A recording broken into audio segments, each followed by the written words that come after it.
Erano passate da poco le 13:30 quando i dirigenti della Digos della questura di Vicenza hanno varcato la soglia dell'ex bocciodromo, prendendone di fatto il controllo dopo una mattinata convulsa. Si è assistito a scene di vera e propria guerriglia urbana nella contrapposizione dei Notav agli agenti del reparto mobile di Padova in tenuta antisommossa.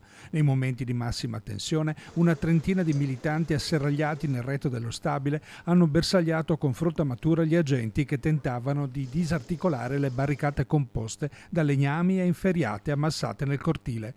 Alle cariche ripetute dei poliziotti, che hanno fatto uso anche di gas lacrimogeni, gli attivisti hanno risposto azionando una decina di estintori simultaneamente e, creato una densa nuvola di polvere, hanno approfittato del trambusto per sfuggire alla cattura.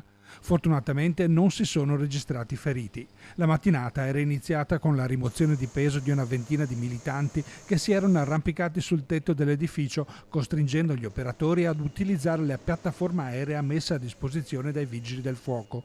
Uno ad uno sono stati accompagnati a terra e condotti in questura. Erano circa 200 gli appartenenti all'area antagonista che avevano rioccupato l'immobile di proprietà di Iricav 2 nella notte del 31 gennaio scorso, rivendicando l'azione al fine di ostacolare i lavori dell'alta velocità. A breve l'edificio verrà definitivamente abbattuto, la fine anche di uno spazio simbolico che dalla prima occupazione nel 2011 era diventato oggetto di contrapposizioni politiche ma anche promotore di attività culturali nel quartiere Ferrovieri. Oggi sono riusciti a portare via da questo spazio le persone, gli attivisti, ma la lotta continua, no?